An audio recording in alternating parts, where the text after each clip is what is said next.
আমার নাম জহির মোহাম্মদ ইকবাল।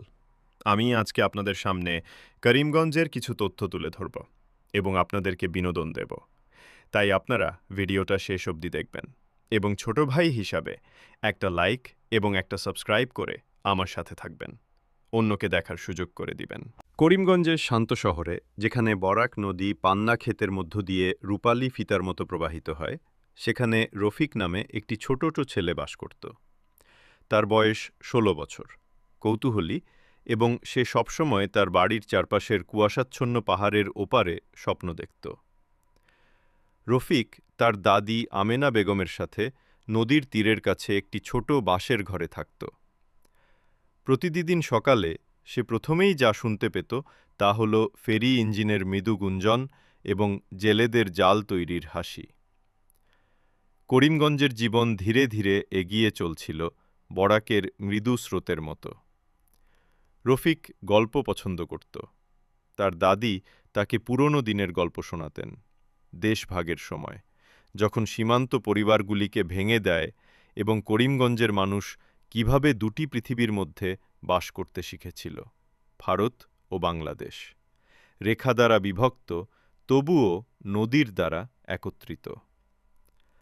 একদিন সন্ধ্যায় আসন্ন বিহু উৎসব সম্পর্কে স্থানীয় প্রতিবেদককে সাক্ষাৎকার রেকর্ড করতে সাহায্য করার সময় রফিকের সাথে মীরার দেখা হয়, পাশের একটি গ্রামের মেয়ে।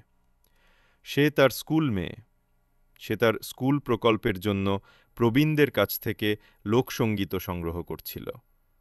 তারা একসাথে কৃষক, মাঝি এবং কুমোরদের সাথে দেখা করে, প্রেম, বৃষ্টি এবং আশার কথা বলা পুরনো গানগুলি শুনতে থাকে। এই গানগুলির মাধ্যমে রফিক তার শহরকে ভিন্নভাবে দেখতে শুরু করে।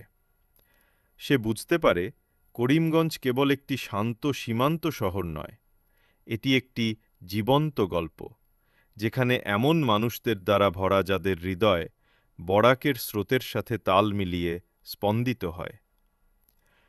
এক রাতে প্রবল বর্ষার পর নদী প্লাবিত হয়। গ্রামবাসীরা তাদের ঘরবাড়ি বাঁচাতে ছুটে যায়। রফিক এবং মীরা আটকা পড়া গবাদি পশুদের উদ্ধার করতে এবং শিশুদের উঁচু স্থানে নিয়ে যেতে সাহায্য করে। বিশৃঙ্খলার মধ্যে রফিক দেখতে পেল কিভাবে সবাই, হিন্দু, মুসলিম এবং খ্রিস্টান, একসাথে কাঁধে কাঁধ মিলিয়ে কাজ করে। জল নেমে গেলে করিমগঞ্জ ভেজা মাটি এবং স্থিতিস্থাপকতার গন্ধ পেল।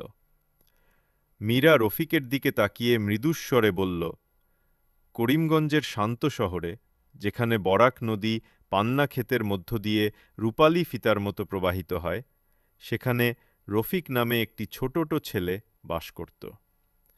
তার বয়স ১৬ বছর, কৌতূহলী, এবং সে সবসময় তার বাড়ির চারপাশের কুয়াশাচ্ছন্ন পাহাড়ের ওপারে স্বপ্ন দেখত। রফিক তার দাদি আমেনা বেগমের সাথে নদীর তীরের কাছে একটি ছোট